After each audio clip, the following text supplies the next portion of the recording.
হাকিমের মধ্যে ওই যে ঘটনার কথা আমি বলেছিলাম, হযরতে সুলাইমান আলাইহিস হযরতে মুসা আলাইহিস সালাম আর খিজর আলাইহিস সালাম রওনা দিয়েছে উদ্দেশ্য কি, এখান থেকে যেই শিক্ষাটা বাহির করব, এই কোরআনে এই ঘটনা আল্লাহ এমনিতেই দেয় নাই। এবার আমাকে বলেন, এই প্রথম নাম্বার যে পরীক্ষার মধ্যে মুসা আলাইহিস সালাম পড়ছে, কেন পড়ছে? কেন পড়ছে? তিনি বলছে কি, বনি ইসরাইলের সাথে কি বলছিলেন যে আমি সবচাইতে বড়? কথা বলেন, আমি সবচাইতে বড়? উত্তর কিন্তু ঠিক আছে, উত্তর কি আছে? কারণ ওই জামানার ভিতরে যে নবী আসবে, ওই নবীর চাইতে জ্ঞানী আর কেউ আছে নাই, কিন্তু আল্লাহর আদব হয় নাই পুরো উত্তরটা হওয়া উচিত ছিল আল্লাহ সর্বময় জ্ঞানী, আল্লাহ সব থেকে বড় জ্ঞানী, যে আল্লাহ রাব্বুল আলামিন জামানার ভিতরে যেই নবীকে পাঠায়, ওই নবীকেও আল্লাহ সর্বোত্তম জ্ঞান দিয়ে পাঠায় দেয়, ঠিক কিনা? আল্লাহর নামটা আরে নাই আগে, আর এটা মুসা আলাইহিস সালাম হিংসা করে নয়, ভুলে হয়ে গেছে। কি করছে? ভুলে হয়ে গেছে বাহ্যিক দৃষ্টিতে। তখন পরীক্ষার মধ্যে পড়ছে, পরীক্ষার মধ্যে পড়ার পরে যে তোমার চাইতে বড় জ্ঞানী লোক এই জমিনে কি আছে, সেই লোকের সন্ধানে চলে গেছে, পেয়ে গেছে। এখন এখান থেকে এই আয়াত থেকে শিক্ষা কি আমাদের জন্য? আমাদের সম্পদ বেশি আছে, সৌন্দর্য বেশি আছে, আমার ক্ষমতা বেশি আছে, আমি ওটার বড়াই করব?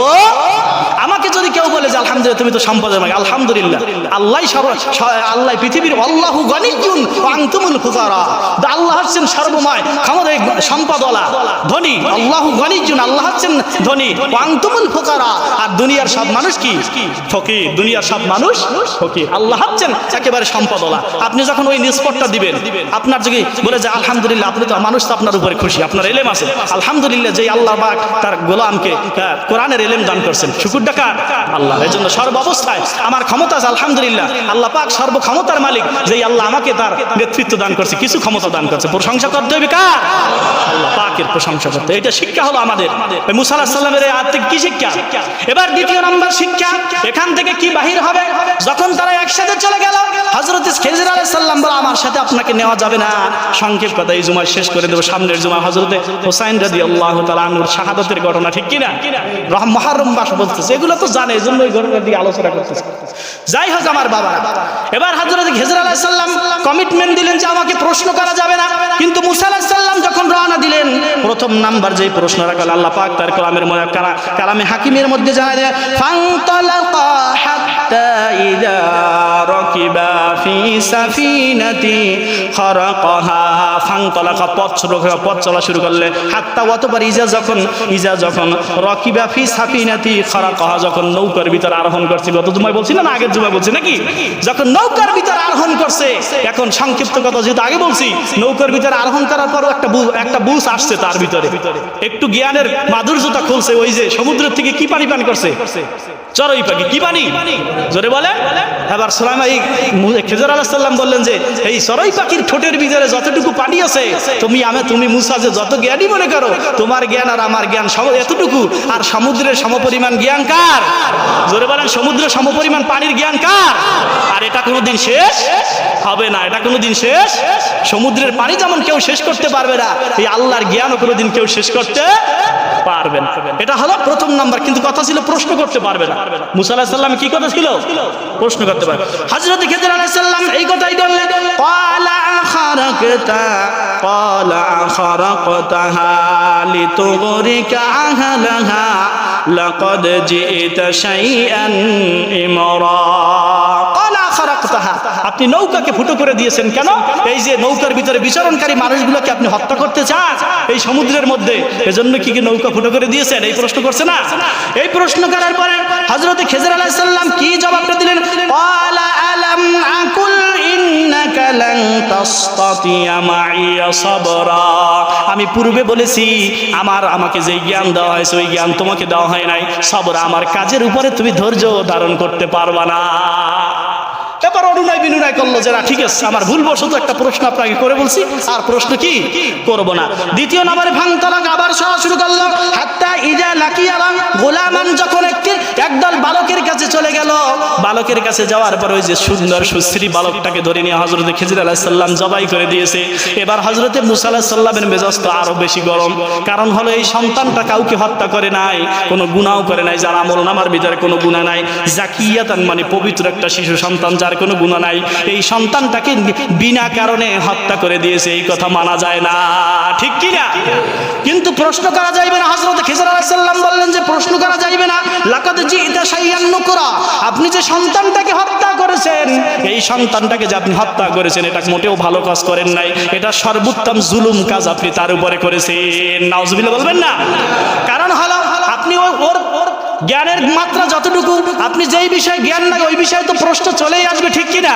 ওই কাজের হাকিকত তো মুসা আলাইহিস সালামের জানা নাই।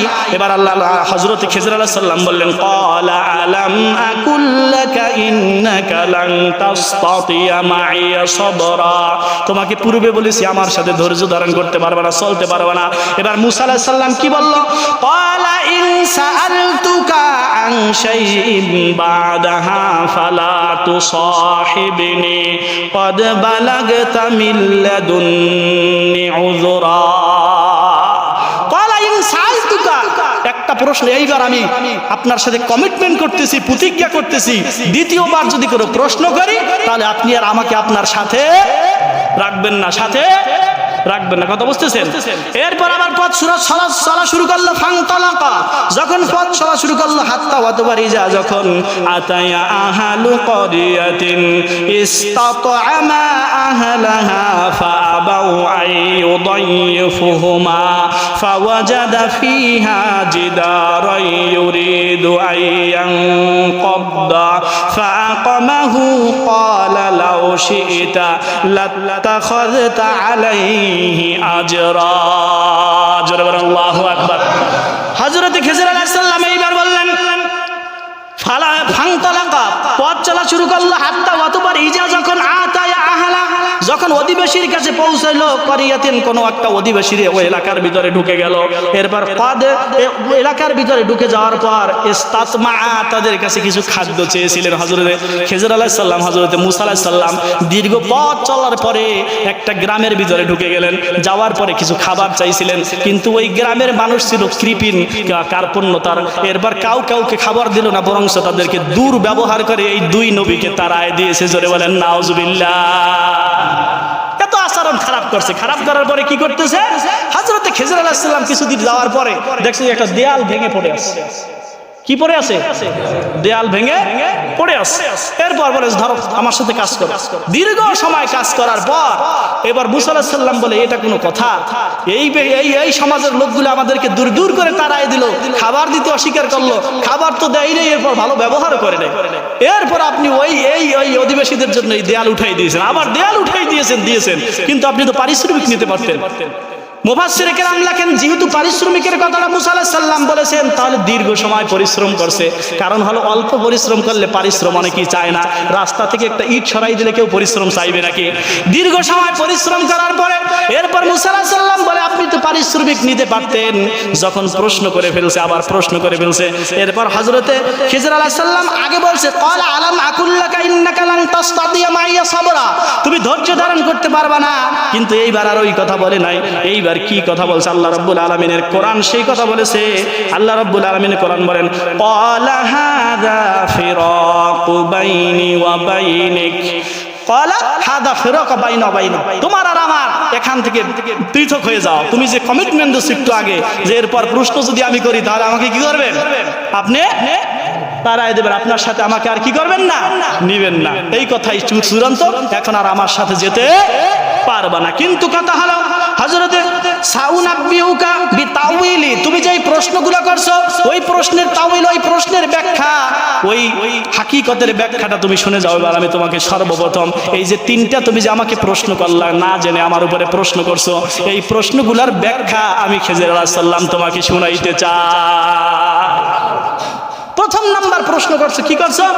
আম্মাস সাফিনাতু ফাকানাত লিমাসাকিনা ইয়ালামুনা ফিল বাহরি ফারাদতু আন আইবাহা ওয়া কানা ওয়ারাআহুম মালিকু ইয়াখুযু কুল্লা সাফিনাতিন গসবা। জোরে বলুন আল্লাহু আকবার। আল্লাহ রাব্বুল আলামিনের কোরআন বলেন, হযরতে খিজর আলাইহিস সালাম বললেন, ওয়া আম্মাস সাফিনা, সাফিনা মানে কি? নৌকা। সাফিনা মানে কি? তুমি যে নৌকার ব্যাপারে প্রশ্ন করেছে আমি নৌকাটাকে ফুটো করে দিলাম কেন, আমাদের কাছ থেকে ভাড়া নেয় নাই, তারপর আমি নৌকাটাকে কেন ফুটো করে দিলাম? এটার অবশ্যই কারণ আছে। ফাকানা লিমাসাকিনা ইয়ালামুনা ফিল বাহরে, কারণ ওই নৌকাটা ছিল মিসকিনদের। তাফসিরে মাযহারির ভিতরে লেখে 10 ভাইয়ের জন্য একটা নৌকা, 5 ভাই প্রতিবন্ধী, এই 5 ভাই বাড়িতে থাকে, কাজ বাজ করতে পারে না, আর এই 5 ভাই সমুদ্রের ভিতরে নৌকা বিচরণ করে, এরপর মাঝিদের কাজ করে, এরপর রোজগার করে, ইনকাম করে, তারপর খাবারের ব্যবস্থা করে।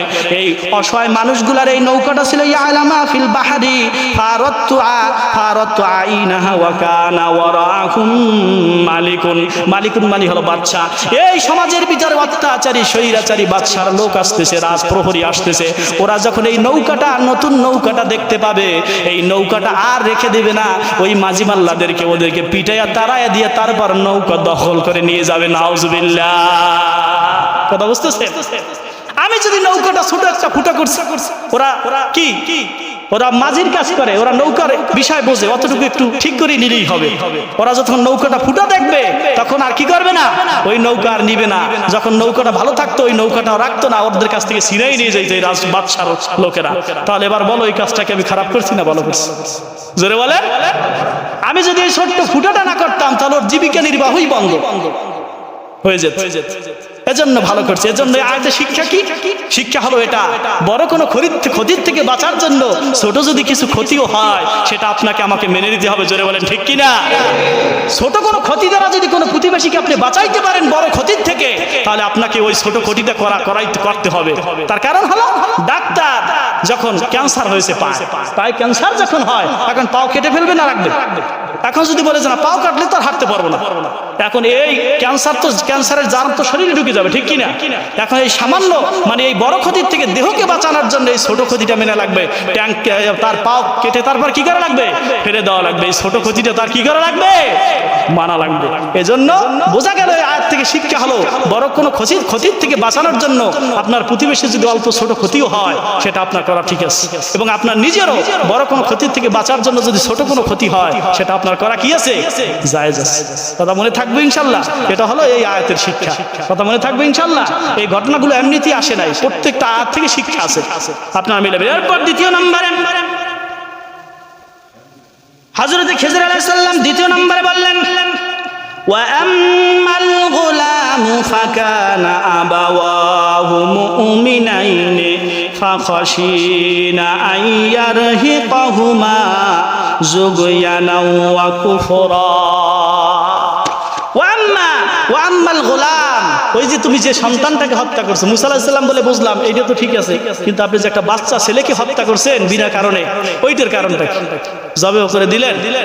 হযরত খিজর আলাইহিস সালাম বললেন ওয়া আম্মাল গুলামু কানা আবাওয়াইহুমা, এই ছোট্ট বাচ্চাটা ছিল যেই মা বাবার ছিল, ওই মা বাবা ছিল মুমিন আর মুমিনা, দুইজনই মুমিন মানুষ।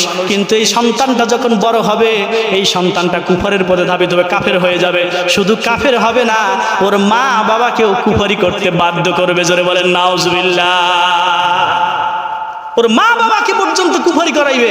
এজন্য আমি ওকে হত্যা করে দিয়েছি, আল্লাহ পাক ওদেরকে উত্তম সন্তান দান করবে। তাফসিরে মাযহারির ভিতরে লেখেন এর পরবর্তীতে ওই মা বাবা মুমিন মুমিনার জন্য একটা সন্তান, মেয়ে সন্তান আল্লাহ দান করেছে। যেই মেয়ে সন্তানের ঔরসে আল্লাহ রাব্বুল আলামিন একজন পয়গম্বরকে পাঠায় দিয়েছে। পেটের ভিতরে একজন পয়গম্বরের মা হয়ে গেছে। কিন্তু পূর্বেরটা হয়তো কি মুশরিক, হয়তো কাফের, হয়তো শুধু কাফের হয়তো না, মা বাবাকেও কুফরির ভিতরে নিমজ্জিত করতে। সব থেকে বড় কথা হলো হযরত খিজর আলাইহিস সালাম বলেন এই কাজগুলো আমি একটাও আমার নিজের ইচ্ছায় করি। জোরে বলেন নিজের ইচ্ছায় করি। কার ইচ্ছা করছি? জোরে বলেন কার ইচ্ছা করছি? এজন্য আমার ভাইরা বাবারা, যদি আপনার সন্তান চলে যায় আপনি মনে করবেন আল্লাহর পক্ষ থেকে এই কাজটা আমার জন্য উত্তম ছিল। সাহাবায়ে কেরাম রিদওয়ানুল্লাহি আজমাইন একজন সাহাবীর সন্তান মারা গেছে, সফরে চলে গেছে। আসার পরে যখন শুনছে সন্তান মারা গেছে, উট থেকে নামার পরে সর্বপ্রথম রব্বে কারিমের কদমে 2 রাকাত নামাজ পড়ে সিজদা করেছে। এরপর বলে আল্লাহ রাব্বুল আলামিন আমার জন্য যা মঙ্গল হয়েছে সেটাই করেছে, আর এটাই আমি আমার জন্য মঙ্গল হিসেবে মেনে নিয়েছি। সুবহানাল্লাহ। তাফসীরের ভিতরে লেখেন এই ঘটনাটা করার পরে এই ইখতিয়ারটা আল্লাহর উপরে নিজের পূর্ণ দায়িত্বটা দেওয়ার পর আল্লাহ রাব্বুল আলামিন ওই ব্যক্তিকে এমন সন্তান দান করেছে, পূর্বের সন্তানের চাইতে ওই সন্তান দ্বীনের পথে আরো বেশি ধাবিত হয়েছে। সুবহানাল্লাহ। ওই যে মইরা গেছে ওটা আপনি মনে করবেন মনে করবেন আপনার জন্য উত্তম ছিল ওই সন্তান, নিয়ে গেছে আল্লাহ, কিন্তু কি ছিল? উত্তম ছিল। হাদিসের ভিতরে পয়গম্বর আরবি বলেন শুধু এটাই শেষ নয়, এই ছোট্ট সন্তানগুলো যখন মারা যায়, মারা যাওয়ার পরে সন্তান মা বাবা যখন ধৈর্য ধারণ করতে পারে, ধৈর্য ধারণ এমন ভাবে এমন কথা বলে, আল্লাহ আর চোখে দেখলো আমার সন্তানটা আল্লাহকে দোষী করে না জোরে বলেন করে না আল্লাহর উপরে দোষী সাব্যস্ত করে, আল্লাহকে গালিগালাজ করে, যে এই সমাজের ভিতরে এত মানুষ কিন্তু আমার উপরে মুসিবত, আমার সন্তানটাই আল্লাহর চোখে বললো, অন্য কারোটা বললো না। তার মানে বোঝা গেল সে আল্লাহর উপরে অসন্তুষ্ট। আল্লাহর উপরে কি অসন্তুষ্ট? আল্লাহ রাব্বুল আলামিন বলেন যদি ওটা না হয়, যদি তুমি ধৈর্য ধারণ করতে পারো, চোখ দিয়ে যদি ওই কান্নাকাটি জোরে না করতে পারো, ওই আবার কান্নার কথা আসছে। সাহাবী যখন এই হাদিস বললেন তখন রাসূলের একটা ছেলে ছিল, ছেলের নাম ছিল আবুল কাসেম। নাম কি? জোরে বলেন। এই ছেলেটা ছিল না, মারা গেছে। মারা যাওয়ার পরে আল্লাহ রাসূলের চোখ দিয়ে পানি পড়ে। ওই পূর্বে হাদিস বলছে এক সাহাবী, ইয়া রাসূলুল্লাহ, আপনি তো বলছেন সন্তান মারা গেলে কান্না করবা না, তো আপনি তো চোখ দিয়ে পানি ঝরতেছে। আল্লাহ রাসূল বলে, আরে বোকা, সন্তান আমার কলিজার টুকরা মারা গেছে, আমার তো শোক থাকবে, কিন্তু আমি দোষী সাব্যস্ত করি না, আপনার চোখ দিয়ে তো পানি ঝরবে, কিন্তু জবান দিয়ে আল্লাহর উপরে কোনো কথা আসবে না। আপনি ওই যে মইরা গেছে চিল্লা পাল্লা করা যাইবে না, কোনো কিছু করা যাবে না। ধৈর্যের সাথে, আপনার শোক তো আছেই, কারণ চোখ দিয়ে পানি ঝরতেছে, কিন্তু ধৈর্যের সাথে থাকা লাগবে। জোরে বলেন ঠিক কিনা? যদি আপনি থাকতে পারেন, আল্লাহ রাসূল সাল্লাল্লাহু আলাইহি ওয়াসাল্লাম বলেন এই সন্তানটা কিয়ামতের ময়দানে আপনার জন্য বড় ধরনের একটা সম্পদ হয়ে দাঁড়ায় যাবে। আল্লাহু আকবার, আল্লাহু আকবার। হাদিসে আছে ইজহারুল তালায়ে, শুধু তাই নয়, সন্তান দুনিয়া আসতে পারে নাই, মায়ের গর্ভের ভিতরে রক্তপিণ্ড অবস্থায় পড়ে গিয়েছে, ওই রক্তপিণ্ডগুলো ঘটতে থাকবে আল্লাহর কাছে, আর বলবে রব্বুল আলামিন দুনিয়ায় পূর্ণ মানুষ করো নাই, মা বাবার ভালোবাসা পাই নাই, আজকে জান্নাতে দেবা, মা বাবাকে সহ জান্নাতে দাও, না হয়তো জান্নাতে যাবে না। এজন্য ধৈর্য ধারণ করতে হবে আপনাকে, আমাকে, আমার আব্বাজানের। ধৈর্য করবেন, সকল বিষয়ের উপর ধৈর্য ধারণ করবেন। মুমিন কোন সময় হতাশ হয় না। যখন রহমত আসে বলে আলহামদুলিল্লাহ, আর যখন মুসিবত আসে বলে ইন্না লিল্লাহ। বলে কি? জোরে বলেন। রহমত আসলে বলে কি? আলহামদুলিল্লাহ। রহমত আসলে কি বলে? আলহামদুলিল্লাহ। আর যখন মুসিবত আসে কি বলে? ইন্না লিল্লাহি ওয়া ইন্না ইলাইহি রাজিউন। আমি আল্লাহ তোমার জন্যই, আর তুমি যা ভালো মনে করো সেটাই করো। আল্লাহ আমরা তো তোমার জন্যই, তুমি যেটা ভালো মনে করো সেটাই করো। এরপর তৃতীয় নম্বরের সংক্ষেপ কথা, তৃতীয় নম্বর যে তুমি এই যে আমি ওই দেয়ালটা তৈরি করে দিয়েছি, ওই প্রতিবেশীর ভিতরে যারা আমাদের সাথে খারাপ ব্যবহার করছে, ওই দেয়ালটা আমি তৈরি করে দিয়েছি। তার কারণ হলো এই দেয়ালটা ছিল একজন মুমিন বান্দার। এই মুমিন বান্দা কিছু সম্পদ গুপ্তধন জমিনের ভিতরে রেখে দিয়েছে তার ঘরের ভিতরে। ওই দেয়ালটা যদি ভেঙে যায় তাই ওই গুপ্তধন বাহির হয়ে যাবে, সম্পদ। তার ছোট ছোট দুইটা ছেলে আছে, ওই সন্তানেরা ওই সম্পদ নিতে পারবে না। কাজী হলো ওই সন্তান যখন বড় হবে, বড় হওয়ার পরে যখন সম্পদের বিষয় বুঝতে পারবে, তারপর তাদের সম্পদ যেন সে ওই সন্তান নিতে পারে, এই জন্য আমি সংরক্ষণ করে দেয়াল তৈরি করে দিয়েছি। সুবহানাল্লাহ। এখান থেকে শিক্ষা কি? শিক্ষা হলো যদি কেউ মারা যায়, আপনার প্রতিবেশী, এই মারা যাওয়ার পরে ইয়াতিম মিসকিন থাকে, তাদের সম্পদগুলো আপনাকে হেফাজত করা লাগবে। এরা ওই ইয়াতিমের সম্পদ হেফাজত করছে কি করে নাই? জোরে বলেন, করছে কি করে নাই? কিন্তু সমাজ এত নষ্ট হয়ে গেছে, ভাই মারা গেলে, ছোট বাচ্চা সন্তান রেখে গেলে, ও ভাইয়ের পরে যে ছোট অবস্থায় কাম বানানো লাগবে, যা করার ছোট অবস্থায় করা লাগবে, বড় হলে তো কিছু করা যাবে না, সম্পদ আগেই নিয়ে নেওয়া লাগবে। এই চরিত্র সমাজে আছে না নাই?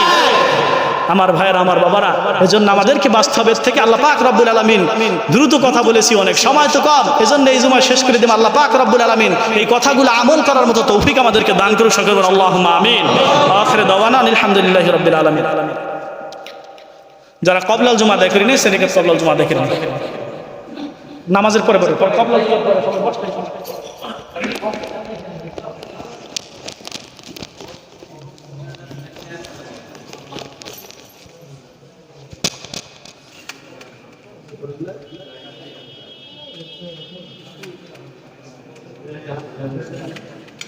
সামনে